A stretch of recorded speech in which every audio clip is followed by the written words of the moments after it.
The federal government is going back to work. Senate Democrats and Republicans came to a meeting of the minds today on ending the partial shutdown. With that, Congress moved to make it happen. Lisa Desjardins begins our coverage. Hours into the work week shutdown, just after noon, Democratic leader Chuck Schumer came to the Senate floor. The Republican leader and I have come to an arrangement, announcing Democrats would vote en masse for a 3-week spending deal. On this vote, the yeas are 81, the nays are 18. The motion is agreed to. It passed overwhelmingly with yes votes from 33 Democrats and 48 Republicans. The deal is much as it was Friday, to fund government through February 8th and to fund the Children's Health Insurance Program, which covers 9 million kids for 6 years. It also suspends some Affordable Care Act taxes. And there's one key promise. Senate Republican leader Mitch McConnell said he will allow Senate votes on competing immigration plans, including a bipartisan plan to give status to so-called dreamers, young people brought to this country illegally. So long as the government remains open, it would be my intention to take up legislation here in the Senate that would address DACA, border security, and related issues. The two leaders spoke on the floor, but the deal was worked out by a large bipartisan group of 25 other senators who took the issue into their own hands. It included Republican Susan Collins and Democrat Joe Manchin.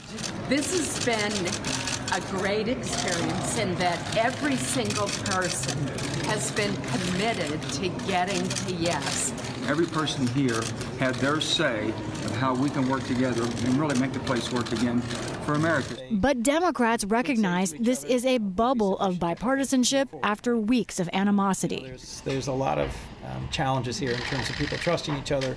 Republicans tried to reassure Democrats. Arizona's Jeff Flake had originally been promised an immigration vote this month, but says he believes McConnell's pledge today. I think this is a pretty high-profile promise right now, if he makes it on the floor, to move ahead and proceed to a bill. I think the Democrats can hold under that, and so can we. That wasn't enough for some 16 Democrats who voted no, including New York Senator Kirsten Gillibrand. She tweeted, "The bill fails to fix the moral issue we must solve. That's why I voted against it." Others, including Minority Whip Dick Durbin, who voted yes, told Dreamers this was their best chance at getting status. To all the Dreamers who are watching today, don't give up. I know that your lives are hanging in the balance on what we do here on Capitol Hill and with the White House. As Democrats rallied for DACA recipients, Republicans like McConnell painted their stance a different way. I think if we've learned anything during this process, it's that a strategy to shut down the government over the issue of illegal immigration is something the American people didn't understand and would not have understood in the future. Mr. President! Amidst all of this, there was one other debate about the role or lack of role of President Trump. Democrats said he was absent. the great deal-making president sat on the sidelines. But White House Press Secretary Sarah Sanders indicated Mr. Trump was merely waiting for Democrats to change their minds. I am pleased that Democrats in Congress have come to their senses and are now willing to fund our great military, border patrol, first responders, and insurance for vulnerable children. As I've always said, once the government is funded, my administration will work towards solving the problem of very unfair illegal immigration.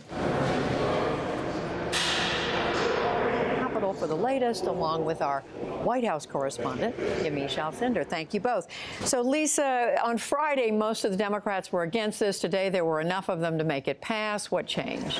Right. Two things changed, Judy. First of all, a nuance that was very important to Democrats from Leader McConnell. Last week, he was saying that he would not commit to bring up any immigration bill that the president could not support, saying that that was pointless. Well, now Leader McConnell is saying instead he will allow a wide range of immigration ideas to get votes on the Senate floor, including a bipartisan deal. And that was significant to Democrats. Of course, they disagree over how significant. The second thing that happened, Judy, to change things Monday, a work week shutdown is very different than a weekend shutdown, and that added tremendously to the pressure on Democrats today. And Yamiche, so if that's what they're saying at the Capitol, how is the White House looking at this? The White House is essentially casting this as a Trump win. The idea is that Sarah Sanders from the podium today said that this was a Trump deal, that he came up with this, and that Democrats essentially caved. She said that they came to their senses, essentially, and she essentially doubled down on Mark Short, which is what he said this weekend when he said that Democrats were throwing a tantrum. So I think that while the Hill is essentially saying that it's a bipartisan deal, the Republican president is essentially saying, you can thank the Republicans for having your government open. So we heard in Lisa's report, Yamiche, that the president was playing a role that was more off to the sides. What was the president's role in all this? It's really interesting. Sarah Sanders was asked today, what do you say about the president not being as active this weekend? She said, well, whatever he did worked. And essentially what she's saying is that while, yes, he was making calls, there's this idea that he drew a line in the sand, and that line was that he was not going to debate about DACA while the government was shut, and that actually worked. The other thing that was really interesting in that briefing is that she also kind of threw her support behind this controversial ad that was released this weekend. It's an ad that essentially says that Democrats would be complicit in killings by undocumented immigrants if they didn't essentially take a harder stance on immigration. So while this deal was struck, they're essentially saying that we have the exact same ideas and that we really want to curtail immigration in this country. And Lisa, back to you at the Capitol. So where do all these fights stand, whether it's immigration? We know there was language in there that had to do with children's health insurance. I mean, how close are they to reaching agreement on all these things? Children's health insurance, Judy, is the one thing that really moves in today. The Children's Health Insurance Program now will be funded for 6 years. That is a very big deal for those 9 million children who are affected by that. Everything else, Judy, we're just buying a few weeks. That's what lawmakers are doing. And on immigration in particular, Yamiche and I have both been reporting the president held meetings tonight with groups of senators, but it was interesting. It was with one group of Republican senators, including some hardliners, and then separately he met with Joe Manchin and also the new Senator Doug Jones from Arkansas, Alabama rather, the two most conservative Democrats. So right now the president's talking mostly to conservatives about immigration. Well, to see how that goes. Add to that, there are questions about disaster funding still waiting. And by the way, spending cuts are about to hit. Both Republicans and Democrats want to sort of raise those spending cuts. It's hard to know if they will get a deal on that.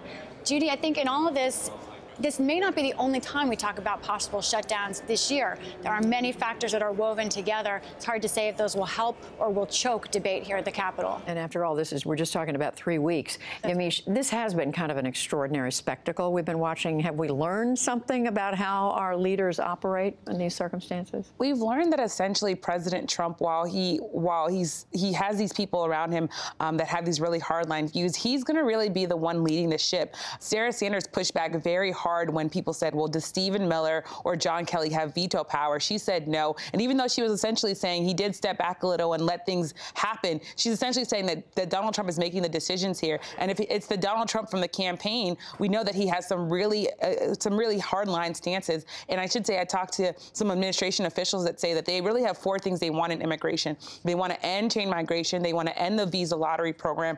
And they want $33 billion for border security. They want all that for DACA. So there's still a lot to be negotiated here. All right, Yamiche Alcindor and Lisa Desjardins at the Capitol, thank you both. What a crazy weekend.